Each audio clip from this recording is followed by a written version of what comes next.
the shooting script at home, but we were ad-libbing so much that they said if the actors come onto the set, you have to do the lines they wrote. I remember somebody telling me that. Do you remember any of the ad-libs? Because I know all of them. You do? I don't. So brilliant. I don't remember a single ad-lib. I just remember off-stage conversations I had with Hackett, and he was. I remember somebody lit up a cigarette at one point, and he got really pissed. Yeah, he was crazy. He got really pissed, and it was like 500 yards away. Yeah, who the fuck is smoking now? He goes, outside. I started that non-smoking thing in Vegas. Yeah. How'd that work out? Fucking gamblers want to smoke. He's in the upper deck. They're like behind the end zone, and he's like, whose is that? Yeah. Little sensitive nose. Like the Princess and the Pea, but with noses. That's funny. I want to hear what Hackett said to you, but I remember you ad-libbing in the middle of it. The guard, Hackett's crying, wants to know where I am to get him out of jail. And George looks at Hackett and goes, how about you suck my dick while the guard sings Beatles songs? Really? But Hackett never broke, did he? I don't remember him laughing. breaking. No. He was good. And he goes, listen to me, you little piss pot. This is Hackett. So this is the exchange that I got to put on wax. Yeah. I got to let it drop, as the kids say. That's what I'm saying, man. It was, and I've explained this to people in my regular life. It was like Ali Frazier. Like when any guy could take a knee, like the blows that they were taking, you kept waiting for someone to take a knee, and neither guy went down because it's Hackett and Otto and George ad-libbing and just let the cameras go. He goes, why don't you suck my dick while the guard sings Beatles songs? And Hackett goes, listen to me, you little piss pot. He's pointing to a dummy. Listen to me, you all right, so I want to get it exactly right. But you got to keep in mind, Otto Peterson is asleep. Yeah. Right. Right. He's out of. They've cut him out of the shot. Right. He's just the guy that happens to be in jail, and they're just. We never explain it. There just happens to be a puppet in jail, and it's alive, and no one. It's the most beautiful thing. It's fucking beautiful, man. Wrote Cruz and taps. So Otto's asleep. It's a master shot, and then they just clip him out, and then George goes, "What are you in for?" And he goes, "I faked the prescription." You. And he goes, caught in the park with a whore, Eddie Murphy, Hugh Grant, the whole fucking thing. And he goes, hey, what do you say we get his attention? And then he goes, how about you suck my dick while the guard sings Beatles songs? Hackett pokes the dummy and goes, listen to me, you little piss pot. You'll be lucky to get a suck at a snotty end of my fuck stick. And the puppet raises his eyebrows and goes, great sermon, father. You remember that? Oh, God. Oh, that's fucking beautiful. And the place, it's just, it's like, I don't even know how to, like that's just people ad-libbing. Oh, my God. But with Buddy Hackett was so adorable. He was so funny. Wearing those weird driving gloves for his arthritis. That guy always worked. I heard he was like great, like right out of the gate when he was like 15. He was already like doing He was a cop in Fort Lee. He was? He was a sheriff. He was a real sheriff, not like a bullshit sheriff. That blows my mind. He was and what cop? happened was he was doing Skidoo on Broadway, and then, it ends at like 10, and he'd be back in Fort Lee at 11, and he did midnight to 8 a.m. shifts. He went through the academy and everything. Jesus. Because he was making money on Broadway, check this, you'll like this. Yeah. He never took a check. Every check he took, he forwarded to the PBA, the Patrolmen's Benevolent Association. Oh. So you can imagine, he probably became a sheriff in like 8 months. Oh. They're like, oh my God, this guy's not taking a check. He just keeps giving it so we can have a party at the end of the year. So he became his cop pay or the Broadway pay? His cop pay. Oh. Every time they gave him a check, he said, just forward it. Do me a favor, just forward it over. Like he went on patrols and everything. He always had a license to carry his whole life. And once I wanted a pistol for the home. Right. And you got to wait like 4 days because that's a great way to weed out maniacs. Yeah. Right. Make them wait until Thursday. Right. Yeah. Right. Well, it helps not prevent a crime of passion, Jay. You know what I mean? So while I was waiting, Hackett lent me a .38, and he goes, and on the butt of the gun, it says, to Buddy Hackett, fondly, the Florida Sheriff's Association. Yeah. And etched on the barrel is a palm tree. And I'm like, you almost have to commit a murder just because that's the murder weapon. Why? Like, because just the murder weapon says I'm not Buddy Hackett. Yeah. So if I just give it to some like Crip and he shoots a blood, Yeah. and the murder weapon says to Buddy, it's a sheriff gun to a gift to a comic. It's too bizarre for words. So now they're going to be looking for Buddy Hackett? Yeah. Like, what was Buddy Hackett doing with the Grape Street Crips? So he picks up the phone and he calls. He's in Beverly Hills. He goes, Beverly Hills, West Hollywood, Hollywood. He calls all 3 police departments. He goes, hi, this is Buddy Hackett. I just lent a friend of mine a pistol. He's driving home. If you pull him over and find it, I'd appreciate it if you didn't give him a hard time. Oh, really? And I was like, all right. I did like 80. I blew red lights. Why did he think he needed a gun? He always had one at all times. Yeah. He said it's like... I mean, even if he'd be like backstage in Vegas, he'd have a pistol on him? Always on him, licensed to carry. And he said it's awful because when you leave the house without it, you panic. It's like if you try going to the store without your phone. Oh.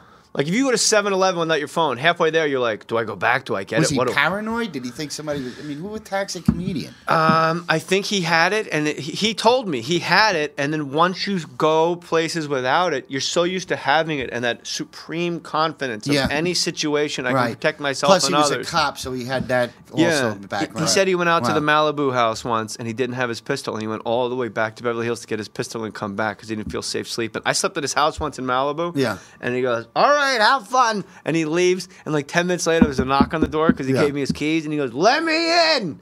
Let me in. He goes, look, there's a 35 in the nightstand. There's one in the chamber. Please don't kill yourself. And I opened the drawer. There's just guns everywhere. Wow. Jesus Christ. And that one said, 2 rip torn. Jesus. And you own a pistol now? No, I do not. Oh, okay. So no, I got rid of it. I had to return it. Was this during the L.A. riots or something? 9/11. I had one shortly before that, and I just drove around collecting bottled water and cash. Oh, really? I was gonna run the Hollywood Hills. Wow. It was like Red Dawn. I was gonna be in the Wolverines. You know John Mulrooney is? Yeah. John Mulrooney. He's a gun nut. That guy always fucking... Well, he's always had a pistol on him. He was crazy. He used to shoot canned hams behind Pips in Brooklyn and blow them up with these exploding bullets. And his brother was a cop. His brother used to pull a boat up to Coney Island and get on a megaphone and go, attention, you will never own a boat. You will never achieve what the white man has achieved. That is all. Jesus, that's what his brother would say? Yeah, he was a cop. The cop would say that? Yeah. Nice fella. Coney Island, Nice fella. Yeah, it's pretty brutal, right? Jesus Christ almighty. How did he not get in trouble for doing that? I don't know. It's just a fucking racist Brooklyn guy, you know. Mulrooney's like a radio guy now. Somebody said Mulrooney, he had a coke problem. He went to Betty Ford, and then he came out and they go, Mulrooney's doing psychic readings now. And somebody said, well, maybe all the drugs and alcohol made him psychic. And then somebody said, if that was true, Otto would be Nostradamus. My friend Richie Triola had lived that. I thought that was hilarious. I've never seen John Mulrooney on Dice's like pay-per-view fucking Valentine's Day Massacre special or some shit. Did he do an act?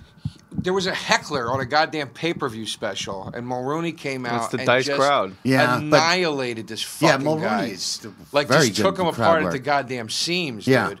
And I remember I'd seen him like on stand up on Comedy Central. Yeah. And I was like, I was 12 years old at the time.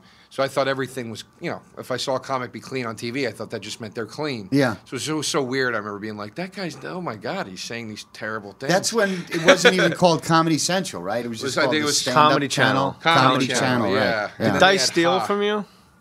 Yeah, but that was many years ago. I've been nursery accused rhymes. of stealing from you, so I mean, it's you're rocketing. Maybe you guys are right, and I should just fucking take whatever I like and just write a better act.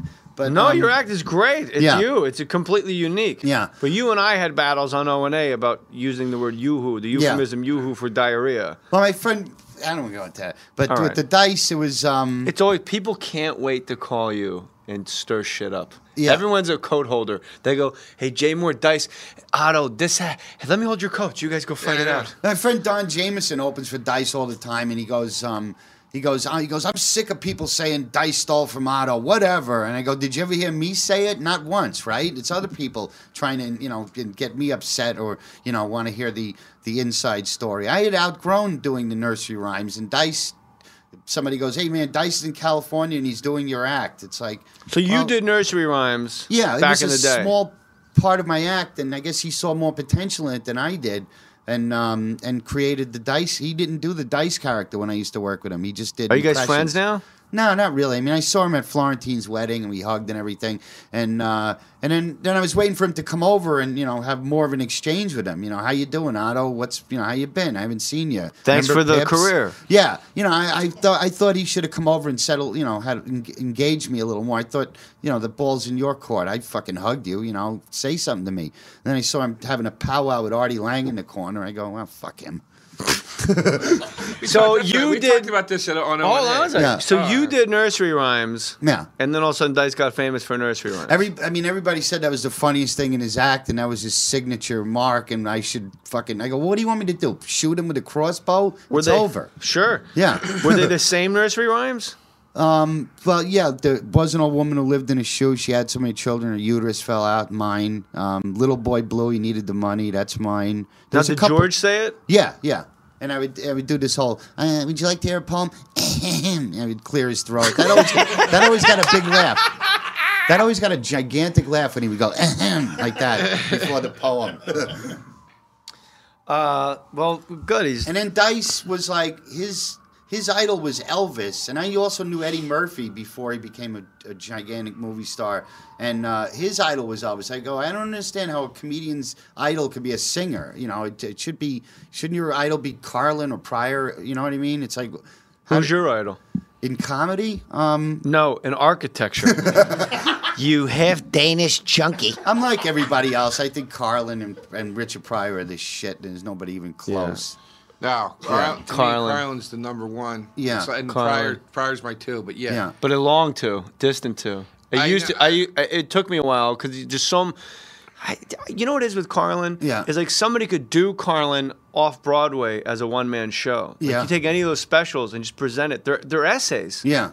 It's not like he just took bits. Yeah, like, there's no bit. I like when he goes. People used to say I'm a comic that writes his own material, and then he realized I'm a writer who performs his own material. Right. Oh. And that was the big shift. That's what he said? Yeah, that was the big shift in his mind. Right. I'll get you the book. Oh, okay. And his thing, I mean, that's the thing, too, with Pryor. Pryor has made me laugh harder than Carlin makes me laugh, but I love Carlin more. And I think part of that, too, is due to the fact that we got to see a complete career arc with Carlin, and it never stopped until he died. Yeah. Pryor did 3 specials, essentially, and then focused on movies, and then got MS, and it was over. Yeah, you know and never really did a good movie that matched his talent.